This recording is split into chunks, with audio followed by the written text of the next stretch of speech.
graduation day. I'm Brian Moore, and this is Focus NNS.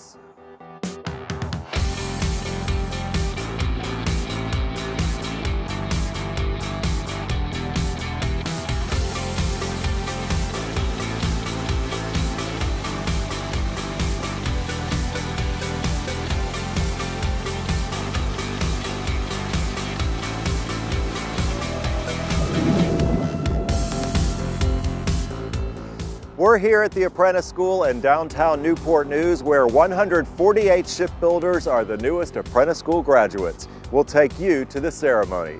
Plus, progress continues on Kennedy, CVN 79. We'll show you the latest. Plus, new offices and new educational opportunities. And internships are beneficial for students, but sometimes it's the intern that teaches us a thing or two. We'll explain what that's all about coming up. Those stories and more are coming up, but first on deck, the Apprentice School graduates 148 students. A commencement ceremony was held in Hampton at Liberty Baptist Church. Aaron Pritchett with our Communications Division joins us now with the details. The Apprentice School has been the training grounds for the future leaders of Newport News shipbuilding for almost a century. And now the class of 2017 is well prepared for what lies ahead, as they continue to embrace technology and help to move the business forward. Maintain a positive mindset and stay on task, and you'll end up here where I am today. I mean, all the 10, 12-hour days at work and then coming home and spending 3 or 4 hours at night studying, this is it, you know, it's the grand finale. Welcome as we celebrate the accomplishments of the class of 2017. The Apprentice School is anchored on craftsmanship, scholarship, and leadership. 148 graduates are being recognized as they culminate their apprenticeship and receive their certificates and ring the ceremonial bell. As graduates of the Apprentice School, I consider you leaders at Newport News Shipbuilding. We are transforming how we build ships, how we run the business, and how we improve the work experience for every employee. Today, we are moving forward, committed to building a future that takes the best and puts them together of people and technology, and not just for today's workforce, but for our children and our children's children who will come after us. This year's recipient of the Homer L. Ferguson Award is Gary Lee Smith II.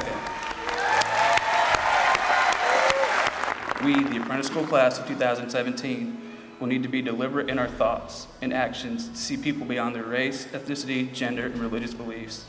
Because at the end of the day, people build these ships and keep this company running for the next generation.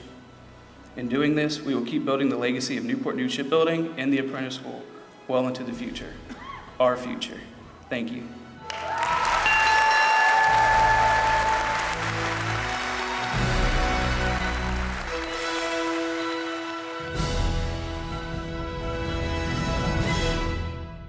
Congratulations to the class of 2017, and we look forward to the many talents you will bring to Newport News Shipbuilding. For Focus NNS, I'm Aaron Pritchett. Back to you, Brian. Thanks a lot, Aaron. Now, let's take a look at some other news from around the yard. New equipment in the Joint Manufacturing and Assembly Facility, better known as JMAC, will revolutionize the way we build. This 400 metric ton circular component was recently installed, which will make submarine building more efficient for both the Virginia class and Columbia class programs. The massive fixture, standing over 80 feet high, is scheduled to be fully operational later this year. And this is just the beginning. Plans are underway to construct several more advanced fixtures to increase manufacturing capacity for the submarine programs in the JMAC. From submarines to aircraft carriers, another great milestone for Kennedy, CVN 79.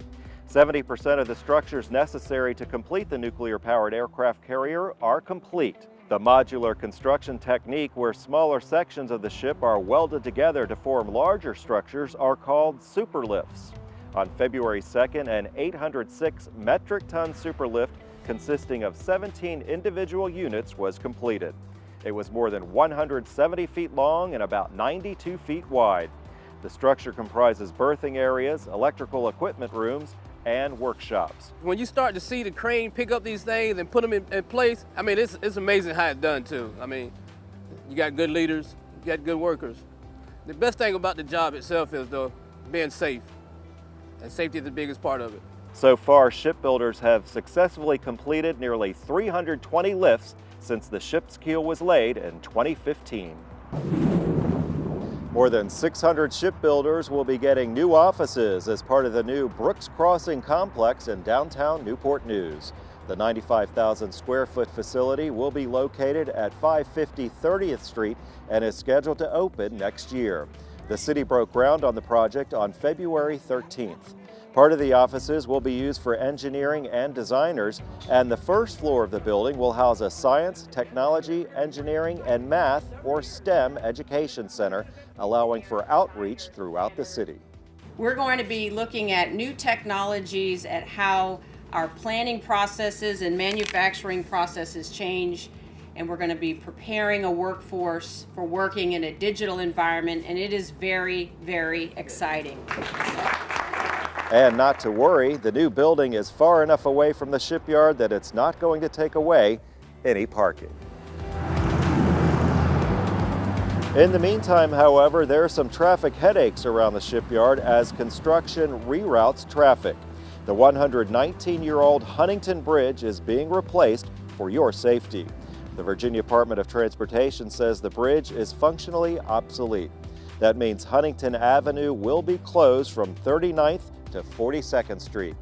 All traffic will be rerouted via Washington Avenue. You will see a new traffic light at Washington Avenue and 42nd Street, and a fence will help direct pedestrians to safe crosswalk areas. Construction is expected to go on for at least 1 year. Well, before you know it, summer interns will be arriving here at Newport News Shipbuilding. Interns are a great way to develop new talent while giving current NNS employees a chance to develop their leadership skills. Lena Wallace with our Communications Division takes a look at why the internship program can be so rewarding. Many of us have been there, the first day of your internship, hoping to learn a thing or two and impress some coworkers. Besides nerves and excitement, internships are vital to one's professional development. It's also important for companies to realize interns can teach new concepts and ideas to its workers, paving the way for a more inclusive, diverse, and competitive business. I caught up with a group here at Newport News Shipbuilding that is still talking about an intern it had last summer. And on the flip side, from miles and miles away, a life-changing opportunity for that intern, coming all the way from Puerto Rico, all to gain a professional work experience. I've got a very special team. Really what it is, it's in a very inclusive group. Sometimes I don't know how it works myself, but it does. And Jose just fit into that, and I'll take an intern at any time. I was very apprehensive at first and scared to take one, and I thought, they'll just get in my way, they'll slow me down, all those crazy things that we think. And basically it really inspired me because it was a young person to where you could train and start to teach again. It's the first time that I felt that a job was much more than just going to work. It was about living with other people with different thoughts, customs, religion, races, and from different generations, but with the same goal, that is to build ships as a team. Our group, even though we have different backgrounds, all of us come from different upbringings, we find a happy medium that we all enjoy.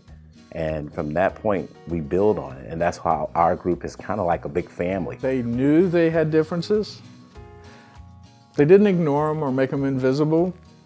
They accepted them.